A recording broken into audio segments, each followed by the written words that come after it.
Magandang araw mga kaibigan ng Barca. Hoy, ngayon ay nasa pregame tayo ng Newcastle FC Barcelona. Hinihiling ko na manatili ka hanggang dulo ng video dahil hihimayin ko ang laro. Kung kumusta ang Newcastle, kalagayan ng Barca at mga susi ng inaabangang laban na ikukwento sa'yo ng Barca Hoy Channel.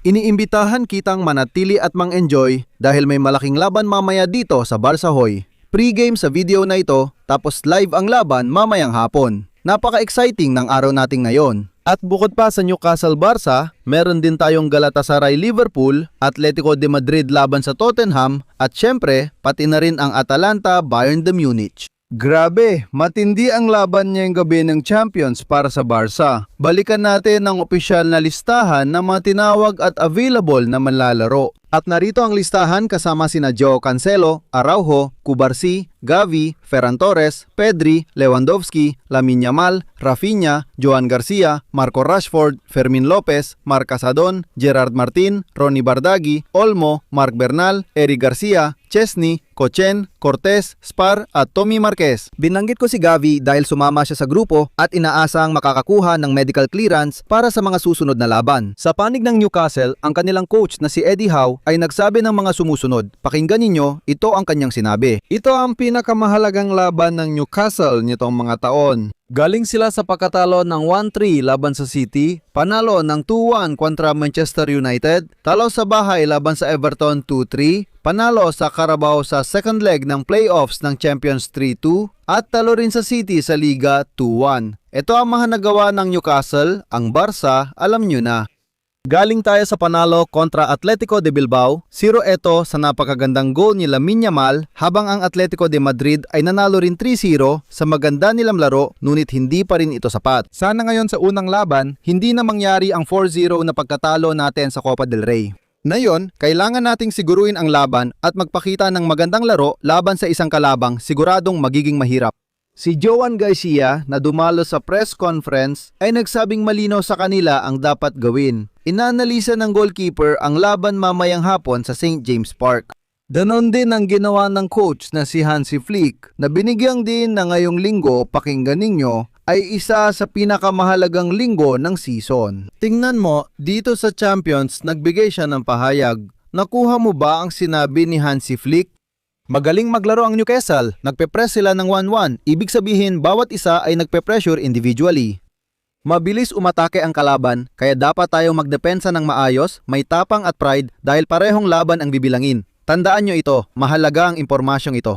Ito ay laban na may 180 minuto home at away. At sinabi niya, nakita natin ito laban sa Atletico de Madrid sa Copa del Rey. Nag-usap at inanalisa namin ang laban na yon ng may katapatan, ibig sabihin, inamin namin ang mga pagkakamaling nagawa sa Metropolitano. Hindi ka pwedeng maglaro ng knockout game na matalo agad ng 3-0 sa first half at matapos ng 4-0.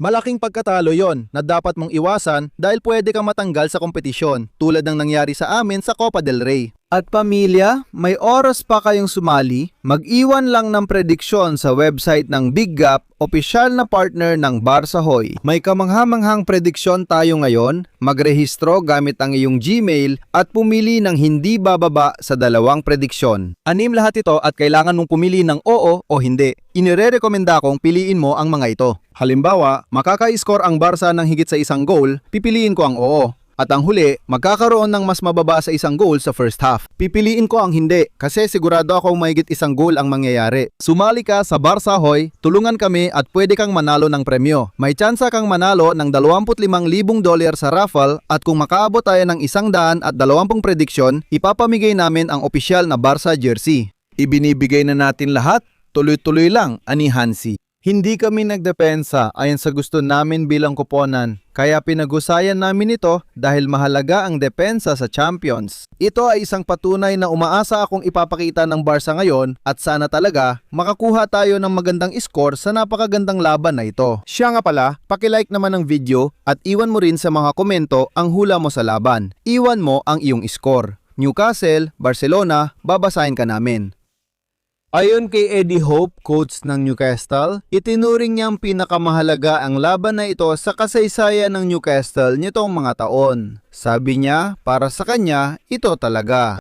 At iyan ang mentalidad na kailangan natin na maging handa sa sitwasyon at tanggapin ang kahalagahan ng laban. Nakatulong sa amin ang pagiging underdog ng Newcastle. Nakatulong ito kapag laban sa amin ang mga posibilidad at kailangan naming gamitin lahat ng psikolohikal na paraan na meron kami. Matinding laban ang haharapin natin ngayong araw. Siya nga pala, ang Newcastle ay nasa ika-12 pwesto sa Premier League. Ang Barca na namunguna sa Liga Espanyola, tingnan mo ang Newcastle na sa huling 5 laro nila sa Liga ay may 2 panalo at 3 talo. Samantalang ang Barca sa Liga Espanyola. Tingnan natin dito ang Barca at ang datos nila sa Liga. Narito ang standings nila.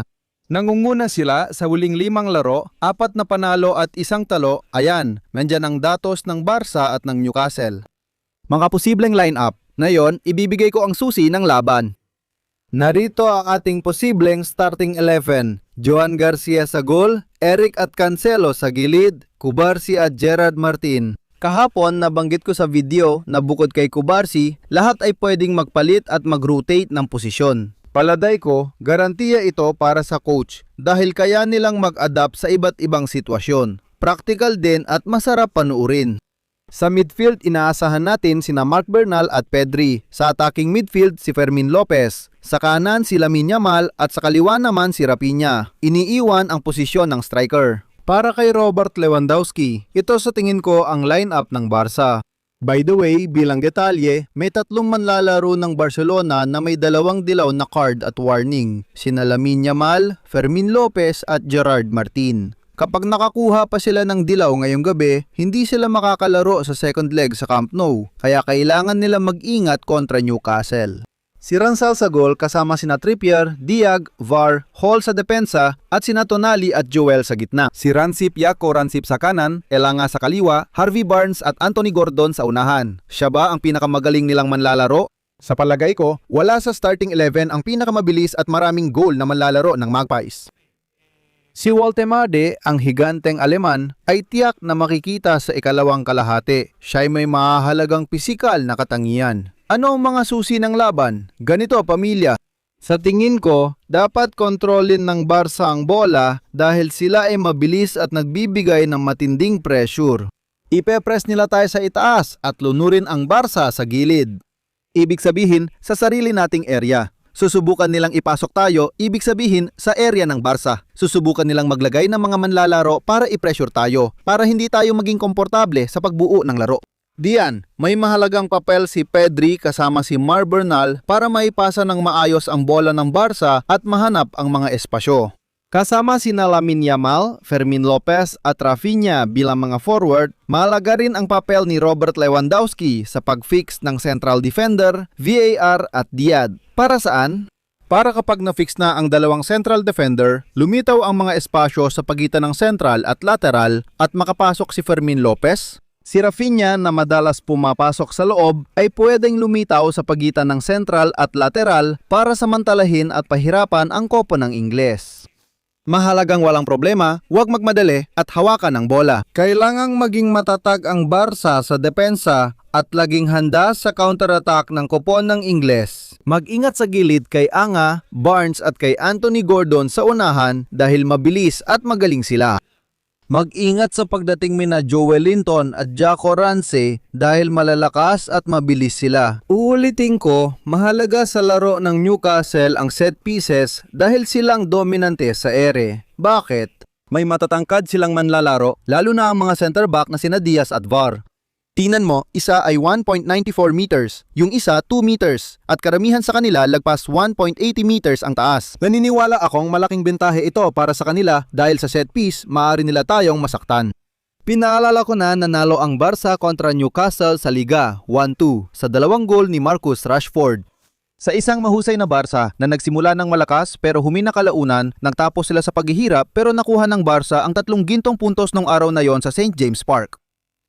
Kaya sa tingin ko, magiging susi si Pedri sa laban dahil dapat kontrolin ng Barca ang laro, iwasan ng turnover sa gitna, maging eksakto at lumika ng panganib gamit ang bola. Mas magaling tayo sa aspetong yon at kailangan lumitaw ang laro ni na Pedri at Lamine Yamal para makapinsala sa Ingles na koponan na bagamat underdog, malakas ang lineup.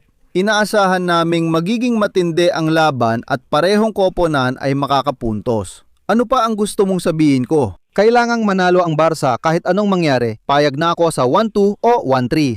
Sa tingin ko, magandang score yon. Umaasa rin ako na makakapunto si Rafinha at maganda ang laro niya dahil kailangan niyang bumalik sa top form sa mga huling laban. Gaya ni Fermin Lopez at si Robert Lewandowski mismo. I-comment mo ang opinion mo sa preview na ito at sa pagsusuri sa kondisyon ng Newcastle at Barca. Ano sa tingin mo ang mangyayari? Kita tayo mamaya sa laban ng Newcastle-Barca sa round of 16 ng Champions. Dito, sa iyong tahanan sa Barca Hoy, pindutin mo ang like button at mag-subscribe ka. Barca kahapon, Barca ngayon, Barca palagi.